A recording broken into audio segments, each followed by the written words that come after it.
Hi everyone, I hope you're all doing well and thanks for being here. This is another timeless reading that's for somebody out there. My intention is that it will find the people it's meant for and at the right time. It's definitely not intended to be for everyone, so if the storyline that emerges doesn't feel like it's resonating for you, it's probably not for you. You can still watch the whole reading because it's always an intention of mine that anyone who's drawn to one of my readings will gain something from it. Whether that's an insight, a piece of wisdom, or just the opportunity to see something from a different perspective. So if you happen to be here, I think you are meant to be here. We'll get started shortly, but we'll just quickly do our love pause first. This is where we pause the video and send some love out into the universe. You can do this as a Ho'oponopono prayer if you prefer, so that involves saying the 4 sentences. Thank you, I love you, I'm sorry, and please forgive me. Thanks to everyone who does this. The time to pause is now, and I'll start my reading on the next slide. All right, so this is the spread for this reading. If you're interested in the decks that I've used, I will have them listed in the description box. I actually felt like using some Egyptian themed decks to pull my 3 oracle cards. I'm not sure why, but I'm sure we'll get some cool insights from those cards. I can already see some heavy hitters in the lineup in terms of Egyptian deities. But as always, we'll start with the tarot, as that's where I normally start, and we'll see where this reading goes. So the card at the bottom of the deck is the World card, and this shows a beautiful older woman, and she may be dressed in traditional clothing for her culture. And it's actually making me think of an elder in a community, so someone who's wise and respected. Now, the World card is a Saturn card, and it's the last card of the major arcana. So this is someone who has definitely navigated the ups and downs of life. It's made them this experience has made them wise, worldly, mature, balanced, calm, all of those good things. And the traditional world card actually features the fixed signs of each element: Taurus, Leo, Scorpio, and Aquarius.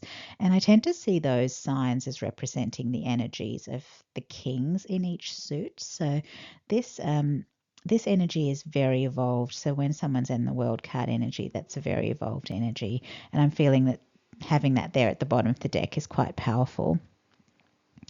Now, I normally do think of the 3 cards that follow as past, present, future. But when I look at that card in the future position, that's a woman who's much younger than the woman in the world card. So I don't know if this is necessarily going to be past, present, future for everyone.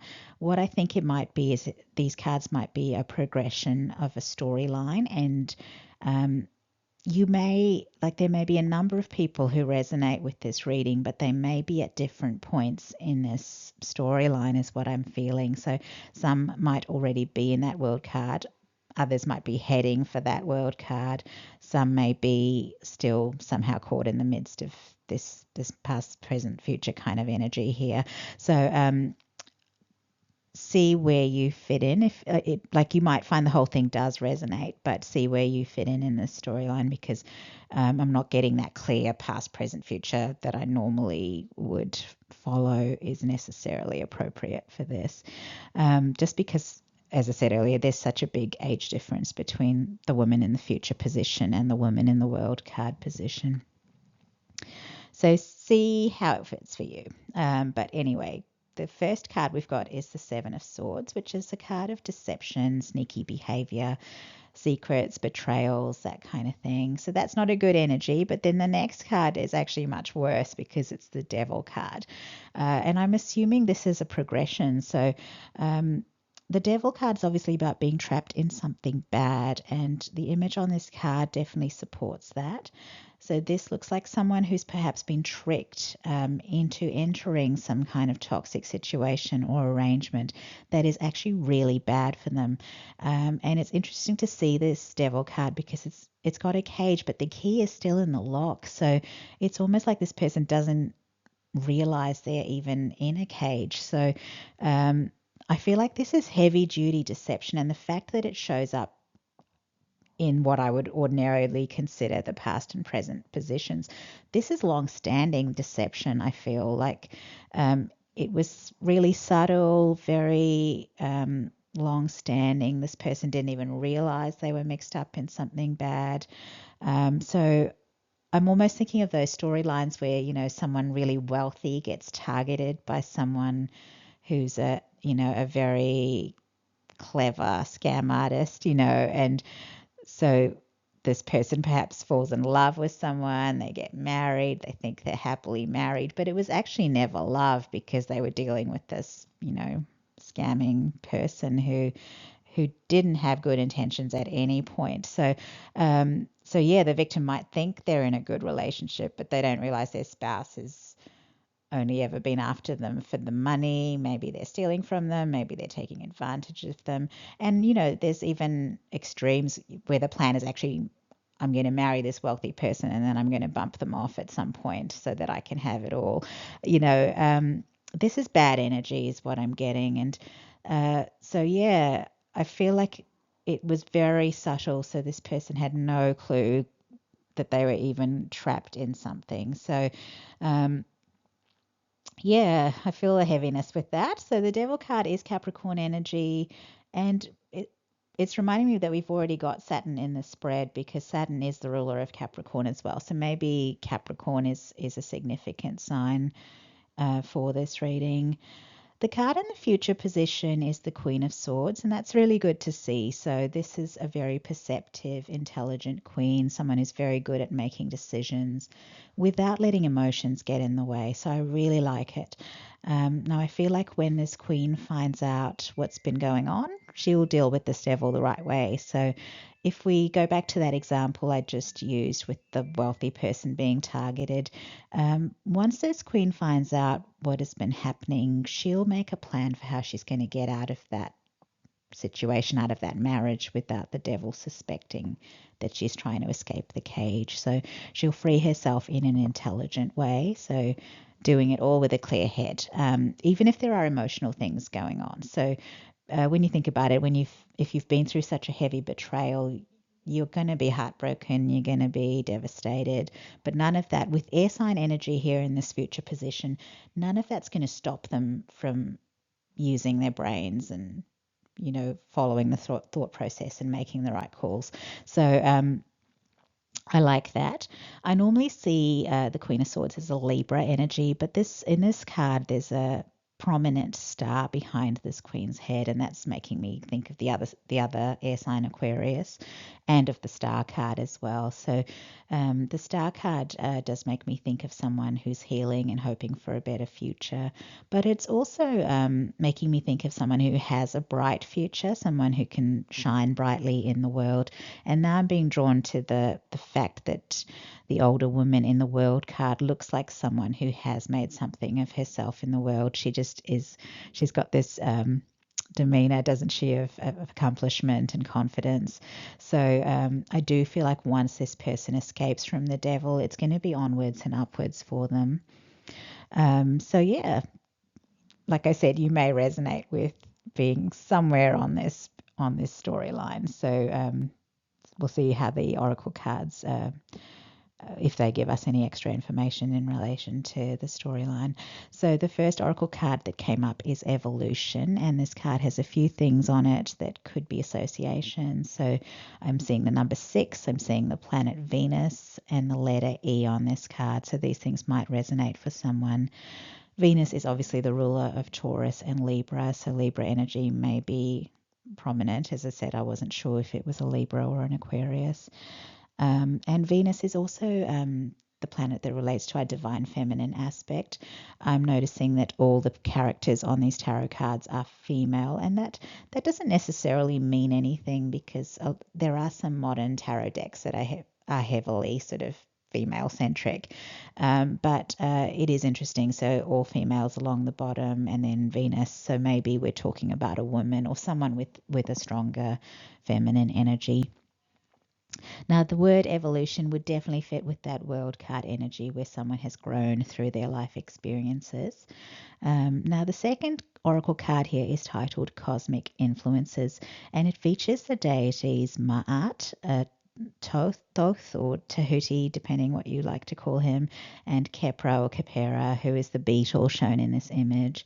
So Thoth and Mart were actually husband and wife, I believe, but Thoth is obviously associated with knowledge, wisdom, magic, and healing. Mart was associated with justice, judgment, truth, law, virtues, and morality. And Khepera is associated with the rising sun, which is about the dawning of a new day. So I feel like this card is saying so much all in one card, and it's a really positive message for this person. So Thoth being here is about this person healing and gaining wisdom. Ma'at is here to say that everyone's going to be judged fairly for their actions. And this might also be a message for this person to not carry the weight of this experience into the future. So in Egyptian mythology, in order for someone to pass into the afterlife, their heart needs to be as light as or lighter than the feather of Ma'at. So to have a feather light heart, this person needs to release any pain or anger or bitterness and not go down the path of vengeance or retribution. So I feel like that's a message with Mart being here. And Khepera is a reminder that every day is a new day and there's always the opportunity to make a fresh start. So what a powerful card in terms of the messages coming through. Now, the title Cosmic Influences also makes me feel like the universe is going to take care of everything that needs to be taken care of. So if there are wrongs that need to be righted, the universe will balance the scales in a way that's fair to everyone. Now, the last oracle card here is Osiris, and that is so interesting.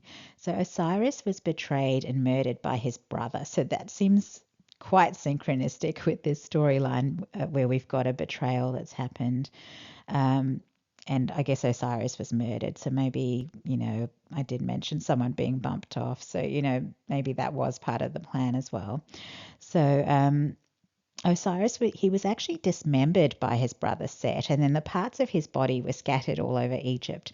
So in order to bring him back together, it took the efforts of Thoth, Osiris's wife, his sister wife Isis, and his other sister Nephthys, who was actually the wife of Set, the brother that killed him. But these three worked together. They got all the pieces of Osiris, almost all the pieces of Osiris. They didn't find his private parts, but they found everything else. So they brought these parts of Osiris back together, and he was restored so that he could be mummified and the proper death rites could be performed. Now, Isis and Osiris, this is the miraculous part, they actually conceived their child Horus before Osiris moved on to the afterlife, where he became the Lord of the Dead and the underworld. So as a deity, he was killed, but then he was able to create new life with Isis, even though he'd been killed. And he also went on to have a new life after his death. So that's seeming quite significant. So even if this experience has been extremely traumatic, the journey isn't over, is what I'm getting with this card.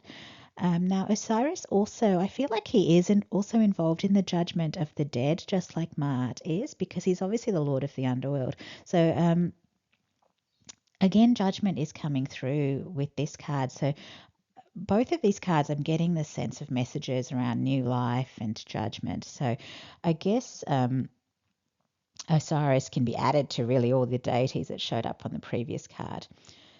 The message on this Osiris card is interesting. It's titled, the caption is Heavenly Messages, so that is interesting.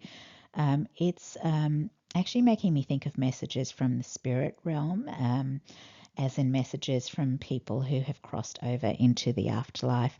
And that's obviously leading me down into messages around mediumship and stuff. So I don't know if this reading might be for someone who has that ability. And I'm almost wondering, like, maybe this devil character had other victims who had perhaps been killed or they'd crossed over, and they were perhaps communicating with this this person in some way to warn them or to make them see what was going on.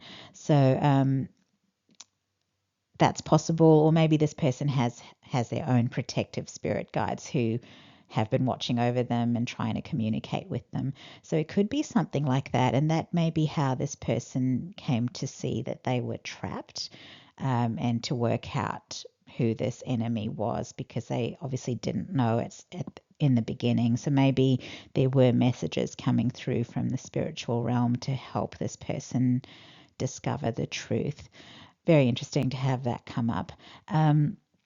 But really, that's all I'm getting here in this spread. It has been a very interesting reading, I have to say. I hope you guys enjoyed the reading too. This here is our last slide. If you're still here, thank you for being here and thanks for watching. If you enjoyed this video, please give it a like and consider leaving a comment if you feel guided to. Please subscribe to the channel if you enjoy the work I do. And yeah, thanks to everyone who's already subscribed, because your support is greatly appreciated. Now, I hope that I'll see you all in another video. Take care. Bye.